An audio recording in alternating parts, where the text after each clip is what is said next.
یہ واقعہ حضرت داؤد علیہ السلام کے عہد میں ہوا، مفصل سورہ اعراف میں آئے گا۔ یعنی اس واقعہ، اس عقوبت کو ہم نے باعث خوف و عبرت بنا دیا اگلے اور پچھلے لوگوں کے واسطے، یعنی جنہوں نے اس عذاب کا مشاہدہ کیا، جو آئندہ پیدا ہوں یا جو بستیاں شہر کے آگے اس کے پیچھے آواز تھی۔ یاد کرو اس وقت کو بنی اسرائیل میں ایک شخص عامل نامی مارا گیا تھا، اس کا قاتل معلوم نہ ہوتا تھا، تو حضرت موسیٰ علیہ السلام نے فرمایا اللہ کا یہ حکم ہے کہ ایک گائے ذبح کر کے اس کا ایک ٹکڑا مردے پر مارو تو وہ جی اٹھے گا اور آپ اپنے قاتل کو بتا دے گا۔ اللہ تعالیٰ نے اس طرح مردے کو جلایا، اس نے قاتل کو بتا دیا کہ اس نے وارثوں نے ہی تمام مال قتل کیا تھا، کیونکہ یہ تو دیکھا نہ سنا کہ گائے کے ٹکڑے مارنے سے مردہ زندہ ہو جائے۔ اب یہی ٹھٹھا کرنے لگا اسرائیلی، یعنی ٹھٹھا کرنا احمق جاہل کا کام ہے، وہ بھی احکام شریعہ میں پیغمبر سے یہ ہرگز ممکن نہیں۔ یعنی اس کی عمر کتنی ہے، اس کے حالات کیا ہے، نوعمر ہے یا بوڑھی، یعنی اس گائے کو ذبح کر ڈالو۔ اب گائے ذبح کرے میں بھی بحث کرنے لگا بنی اسرائیل، یعنی واضح کر کے بتا دے کہ وہ گائے کس قسم کس کام کی ہے، یعنی اس کے اعضاء میں کوئی نقصان ہے، اس کے رنگ میں دوسرے رنگ کا داغ و نشان نہیں، بلکہ ساری زرد ہے۔ وہ گائے ایک شخص کی تھی جو اپنی ماں کی خدمت بہت کرتا تھا اور نیک بخت تھا، اس شخص سے وہ گائے مول لی، اتنے مال کو جتنا اس گائے کے کھال میں سونا بھر سکے، پھر اس کو ذبح کیا، اور ایسے لگتے نہ تھے کہ اتنی بڑی قیمت کو دے کر ذبح کریں گے، یعنی تمہارے اگلے بزرگوں نے عامل کو مار ڈالا تھا، پھر ایک دوسرے پر دھرنے لگا، اور تم جس چیز کو چھپاتے تھے، یعنی اپنی ضعف ایمانی یا قاتل کے حال کو، اللہ تعالیٰ اس کو ظاہر فرمانا چاہتا ہے۔ یعنی جب ایک ٹکڑا اس گائے کا اس کے مارو تو وہ حکم الہی زندہ ہو گیا، لہو زخم سے بولنے لگا اور اپنے قاتل کا نام بتا دیا جو اسی مقتول کے بھتیجے تھے۔ بتما مال چچا کو جنگل میں لے جا کر مار ڈالا تھا، پھر ان کا نام بتلا کر گر پڑا اور مر گیا۔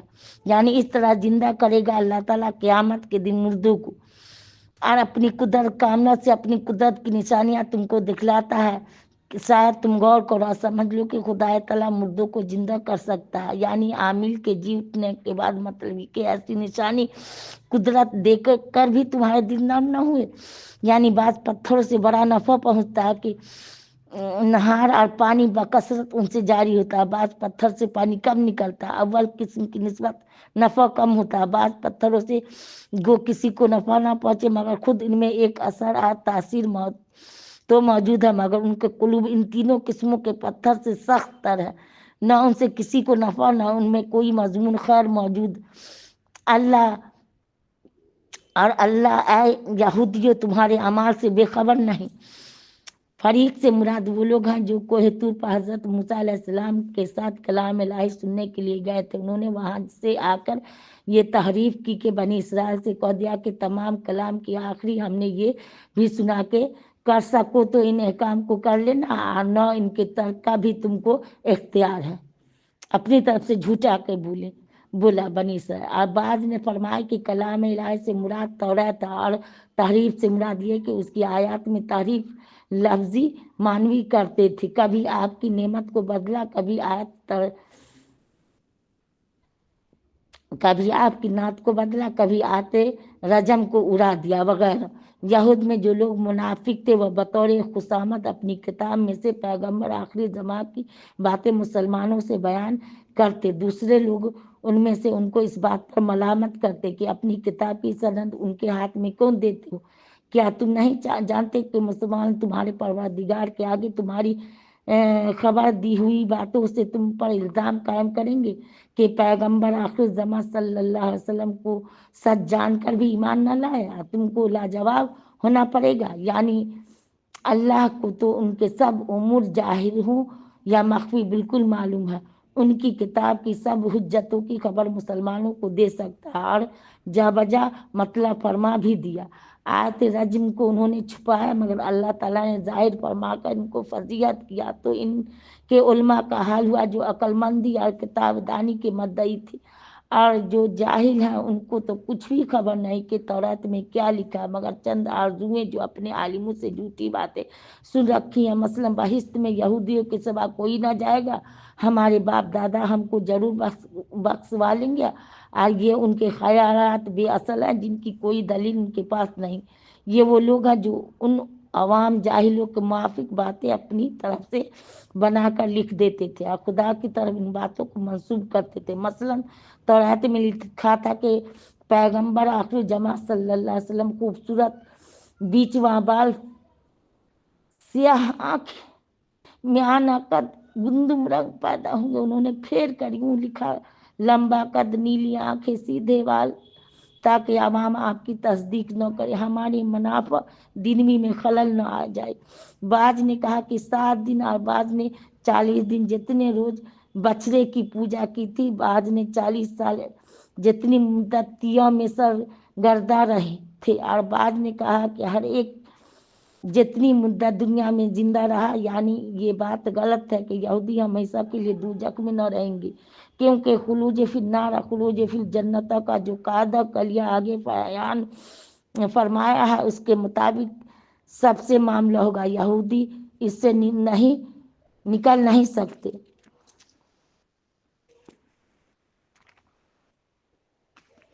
گناہ کسی کا احاطہ کر لے، اس کا یہ مطلب ہے کہ گناہ اس پر ایسا غلبہ کر لیں گے، کوئی جانب ایسی نہ ہو کہ گناہ کا غلبہ نہ ہو، حتیٰ کہ دل میں ایمان تصدیق کی باقی تو بھی احاطہ مذکور محقق نہ ہو۔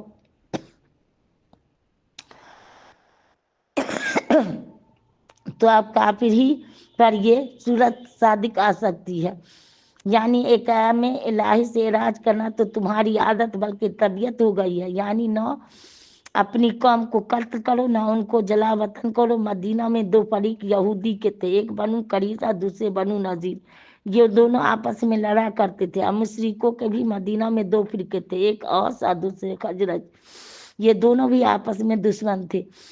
بنو قریظہ تو اوس کے موافق ہوا، بنو نذیر نے خزرج سے دوستی کی تھی۔ لڑائی میں ہر کوئی اپنے موافقوں اور دوستوں کی حمایت کرتا، جب ایک کو دوسرے پر غلبہ ہوتا تو کمزوروں کو جلا وطن کرتے، ان کے گھر ڈھاتے، اور کوئی قید ہو کر پکڑا آتا تو سب رل مل کر مال جمع کر کے اس کا بدلہ دے کر قید سے اس کو چھڑاتے، جیسا کہ آئندہ آیت میں آتا ہے۔ یعنی اپنی قوم غیر کے ہاتھ میں پھنستی تو چھڑانے کو مستعد، خود ان کے ستانے اور گلا کاٹنے تک موجود۔ اگر خدا کے حکم پر چلتے ہو تو دونوں جگہ چلو، ایسا کرے، یعنی بعض احکام کو مانے اور بعض کا انکار کرے، اس لیے کہ ایمان کا تجزیہ تو ممکن نہیں، تو اب بعض احکام کا انکار کرنے والا بھی کافر مطلق ہوگا۔ صرف بعض احکام پر ایمان لانے سے کچھ بھی ایمان نصیب نہ ہوگا۔ اس آیت میں صاف معلوم ہو گیا کہ اگر کوئی شخص بعض احکام شریعت کی تو مطابقت کرے اور جو حکم اس کی طبیعت یا عادت یا غرض کے خلاف ہو اس کو قبول میں قصور کرے، تو بعض احکام کی مطابقت اس کو کچھ نفع نہ دے سکتی، یعنی مفاد دنیوی کو آخرت کے مقابلے میں قبول کیا، اس لیے کہ جن لوگوں سے عہد کیا تھا اس سے کو دنیا کے خیال سے نبھایا اور اللہ کے جو احکام تھے ان کی پرواہ نہ کی، تو پھر اللہ ہی ایسوں کو کون سفارش یا حمایت کر سکتا ہے۔ مردوں کا زندہ کرنا، اکمہ و ابرص وغیرہ مریضوں کا صحت یاب ہونا، غیب کی خبریں بتانے، یہ حضرت عیسیٰ علیہ السلام کے کھلے معجزے ہیں۔ اور روح القدس کہتے ہیں حضرت جبرائیل کو، جو ہر وقت ان کے ساتھ رہتے تھے، اس میں اعظم جس کی برکت سے مردوں کو زندہ کرتے تھے، جیسا کہ حضرت عیسیٰ علیہ السلام حضرت محمد صلی اللہ علیہ وسلم کو حضرت عیسیٰ حضرت محمد مصطفیٰ صلی اللہ علیہ وسلم کو جھوٹا کہا، جیسا کہ حضرت عیسیٰ اور حضرت محمد مصطفیٰ صلی اللہ علیہ وسلم کو جھوٹا کہا، یعنی کہ یہود کے بارے میں۔ یہود اپنی تعریف میں کہتے تھے کہ ہمارے دل غلاف کے اندر محفوظ ہے، بخبر اپنے دین کے کسی کی بات ہم کو اثر نہیں کرتی، ہم کسی کی چاپلوسی، سحر بیانی یا کرشمے اور دھوکے کی وجہ سے ہرگز اس کی مطابقت نہیں کر سکتے۔ حق تعالیٰ نے فرمایا وہ بالکل جھوٹے ہیں، بلکہ ان کے کفر کے باعث اللہ نے ان کو ملعون اور اپنی رحمت سے دور کر دیا، اس لیے کسی طرح دین حق کو نہیں مانتے اور بہت کم دولت ایمان سے مصروف ہوتے ہیں۔ اس کے پاس جو کتاب آئی وہ قرآن ہے، جو کتاب ان کے پاس پہلے سے تھی وہ توریت ہوئی۔ قرآن کے اترنے سے پہلے جب یہودی کافروں سے مغلوب ہوتے تو خدا سے دعا مانگتے کہ ہم کو نبی آخری زمان جو کتاب ان پر نازل ہوگی ان کے طفیل سے کافروں پر غلبہ عطا فرما۔ جب حضور صلی اللہ علیہ وسلم پیدا ہوا سب نشانیاں بھی دیکھ چکے تو منکر ہو گئے، ملعون ہوئے، یعنی جس چیز کے بدلے انہوں نے اپنے آپ کو بیچا وہ کفر اور انکار ہے قرآن کا، اور انکار بھی ضد اور حسد کی سبب۔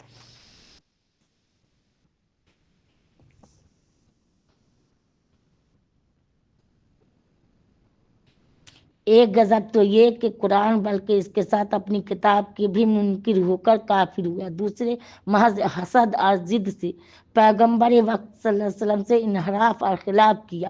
اس سے معلوم ہوتا ہے کہ ہر عذاب ذلت کے لیے نہیں ہوتا بلکہ مسلمانوں کو جو ان کے معاصی پر عذاب ہوگا گناہوں سے پاک کرنے کے لیے ہوگا، نہ بغیر تجلیل، البتہ کافروں کو بغیر تجلیل عذاب دیا جائے گا۔ جو اللہ نے بھیجا یعنی انجیل اور قرآن جو اترا ہم پر یعنی توریت، مطلب یہ ہوا کہ بخب توریت اور کتابوں کا صاف انکار کرتے ہیں اور انجیل اور قرآن کو نہیں مانتے، حالانکہ وہ کتابیں بھی سچی اور توریت کی تصدیق کرنے والی ہے۔ ان سے یہ کہہ دو کہ اگر تم توریت پر ایمان رکھتے ہو تو پھر تم نے انبیاء کو کیوں قتل کیا؟ کیونکہ توریت میں یہ حکم ہے جو نبی توریت کو سچا کہنے والا ہے اس کو نصرت کرنا، اس پر ضرور ایمان لانا۔ قتل بھی ان انبیاء کو کیا جو پہلے گزر چکے ہیں، جیسے حضرت زکریا علیہ السلام، حضرت یحییٰ علیہ السلام جو احکام توریت پر عمل کرتے تھے اسی کی ترویج کے لیے مبعوث ہوئے تھے۔ ان کی مصدق توریت ہونے میں تو بے وقوف کو بھی تعامل نہیں ہو سکتا۔ یہ بات لفظ قبل سے مفہوم ہوئی، یعنی حضرت موسیٰ علیہ السلام جن کی شریعت پر قائم ہوا ان کی شریعت کی وجہ سے اور شرائع حقہ کا انکار کرتے ہو خود انہوں نے کھلے کھلے معجزے تم کو دکھائے، جیسے عصا، ید بیضا، دریا کا پھاڑنا وغیرہ۔ جب چند دن کے لیے کوہ طور پر گئے تو اتنے ہی میں بچڑے کو تم نے خدا بنا لیا، حالانکہ موسیٰ علیہ السلام اپنے درجہ نبوت پر قائم زندہ موجود تھے۔ تو اس وقت تمہارا حضرت موسیٰ علیہ السلام ان کی شریعت پر ایمان کہاں جاتا رہا؟ اور رسول آخر زمان صلی اللہ علیہ وسلم کے بغض حسد میں آج شریعت موسوی کو ایسا پکڑ رکھا ہے کہ خدا کا حکم بھی نہیں سنتے۔ بے شک تم ظالم، تمہارے باپ دادا ظالم۔ یہ حال تو بنی اسرائیل کا حضرت موسیٰ کے ساتھ تھا۔ آگے توریت کی نسبت جو ان کے ایمان کی حالت تھی اس کو بتاتے ہیں، یعنی احکام توریت کی جو تکلیف دی گئی اس کو پوری ہمت اور استقلال سے مضبوط پکڑو، چونکہ پہاڑ سر پر معلق تھا۔ جان کا اندیشہ زبان سے یا اس وقت کہہ دیا سمعنا، یعنی اس کا احکام توریت میں ہم نے سن لیا، اور دل سے بعد میں کہا اطعنا، یعنی ہم نے قبول نہیں کیا۔ بنی اسرائیل کے بارے میں احکام کو اس وجہ اس کی یہ تھی کہ صورت پرستی ان کے دل میں راسخ ہو چکی تھی۔ ان کے کفر کے باعث وہ جنگ بالکل ان کے دل سے زائل نہیں ہوا بلکہ رفتہ رفتہ بڑھتا گیا۔ یہود کہتے تھے کہ جنت میں ہمارے سوا کوئی نہ جائے گا، ہم کو عذاب نہ ہوگا۔ اللہ تعالیٰ نے فرمایا اگر یقینی بہشتی ہو تو مرنے سے کیوں ڈرتے ہو؟ یعنی یہودیوں نے ایسے برے کام کیے ہیں کہ موت سے نہایت بچتے ہیں، ڈرتے ہیں کہ مرتے ہی خیر نظر نہیں آتی، حتیٰ کہ مشرکین سے بھی زیادہ جینے پر حریص ہے۔ اس سے ان کے دعووں کی تغلیظ خوب ہو گئی۔ یہود کہتے تھے کہ جب جبرائیل فرشتہ اس نبی کے پاس وحی لاتا ہے ہمارا دشمن ہے، ہمارے اگلے بڑوں کو اس سے بہت تکلیفیں پہنچی، اگر جبرائیل کے بدلے اور فرشتہ وحی لائے تو ہم محمد صلی اللہ علیہ وسلم پر ایمان لائیں گے۔ اس پر اللہ تعالیٰ نے فرمایا کہ فرشتے جو کچھ کرتے ہیں اللہ کے حکم سے کرتے ہیں، اپنی طرف سے کچھ نہیں کرتے۔ جو ان کا دشمن ہے اللہ بے شک ان کا دشمن ہے، یا ان کی عادت قدیم ہے کہ جب اللہ یا رسول یا کسی شخص سے کوئی عہد مقرر کرتے ہیں تو انہی میں ایک جماعت اس عہد کو پس پشت ڈال دیتی ہے، بلکہ بہت یہودی ایسے ہیں جو توریت پر ایمان ہی نہیں رکھتے۔ ایسے کو عہد شکنی میں کیا باک ہو سکتا ہے؟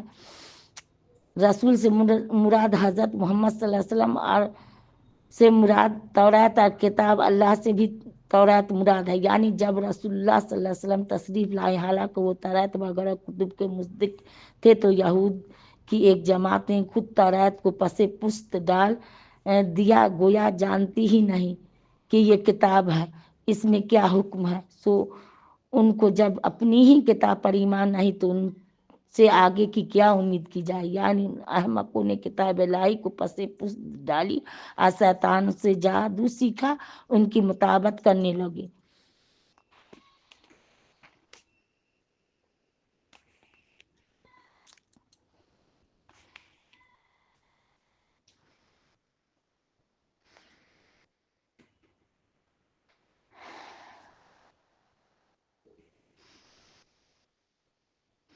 رکوع 12 تک کا ترجمہ کیا ہے. اللہ قبول فرمائے. جو غلطی سلطی ہوئی ہوگی معاف کریے گا آپ لوگ بھی، اللہ بھی معاف کرے. الف لام کے 12 رکوع تک کا ترجمہ کیا ہے. انشاءاللہ پھر کل. السلام علیکم ورحمۃ اللہ وبرکاتہ. صلی اللہ وسلم تسلیما کثیرا کثیرا. اللہ جو غلطی سلطی ہوئی معاف کریے گا.